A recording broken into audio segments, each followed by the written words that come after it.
So now we're going to learn a running stitch. And a running stitch is what you're going to use for your face mask. But you're going to use it, any hand sewing project that you do, running stitch is very common. So what I'm going to have you do is you're going to start with 2 layers of fabric. So if you just had, you're just going to practice at first. But if you had 1 layer of fabric, you could fold it over and that would become the 2 layers. Or I have 2 separate pieces that I'm just going to line together to sew. And you're going to take your hand needle with your big ugly knot at the end of it, and you're going to poke it through the fabric, okay? You're going to poke it through. Now I'm going to pull all the way, okay? So what I have on one side is my big ugly knot, and on the other side I have a piece of thread popping through. Now, there are a couple different ways you can do this. At first, I'm going to show you the very simple way, the way that you probably are going to want to learn just at first to practice the first couple times, and that is just poking in and out. So what you're doing is you're weaving in and out of the fabric to make these little stitches. So I only want to go from here, from where I'm coming out of right now, I only want to go about 1/4 of an inch. Now, 1/4 of an inch is about half of my pinky nail. So if you're looking at your pinky nail and you're going, okay, you don't have to do this every time, but it's just for the first time. You're going to go, okay, half of my pinky nail is about here. That's where my next stitch goes. It's really pretty close together.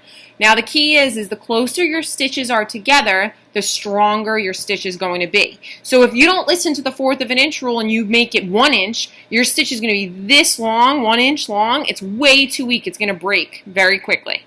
So you want to make sure that you're very close together, about 1/4 of an inch. Now when I think I have a good spot, I'm going to poke through, and what I'm doing is whatever side you're coming out of, that is the side you're going into. Okay, so think, if my thread's coming out of this side, I'm going through the same side. So I'm going to poke it through to the back, and I'm going to pull all the way through. So this is what it looks like up close. That's my first stitch. I know I did white on pink fabric. Hopefully you can see it. That's my first stitch. And on the back side, I have my big ugly knot right here. Big ugly knot there, and then I'm coming out right there. Now, again, I have my thread coming out of this side. I flipped over my fabric to look at it a little closer.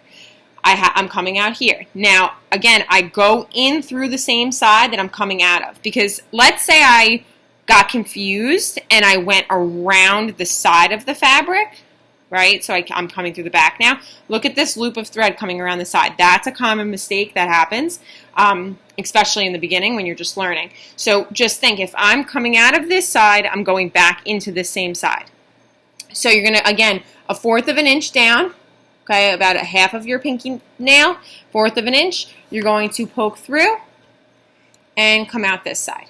Okay, now I'm going to teach you a little trick here to help you out, because otherwise you're probably thinking, oh my gosh, this is going to take me absolutely forever. But it really won't, because you're going to learn this trick right now. If you weave in and out, so let's say I take, and I'm trying to get the best angle that I can here. If I take, right, my next sliver is right here. It's not coming out of here. It's like 1/4 of an inch from where I'm coming out of. I poke through. Instead of flipping it over, I could just simply weave back and forth. So if you take a look, I'm weaving in and out. Now, instead of pulling that through right now, I can even grab another layer. I might be able to do that like 3, 4, maybe even 5 times, right, before I actually pull my needle all the way through.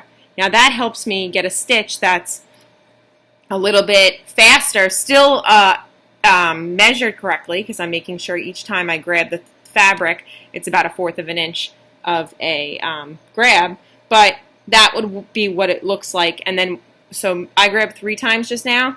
I will push it through to show you what it looks like. And now look at how much faster that went. And I did so much more, right, in less time. So when you feel comfortable to do that, because you're like, oh, okay, I get this, you're going in and out.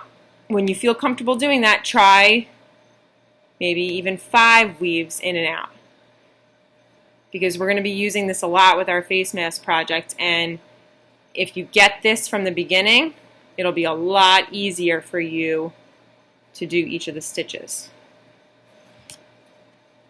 And I pull. Okay, now I'm going to show you how to tie it off at the end here. I'm going to make a separate video for that.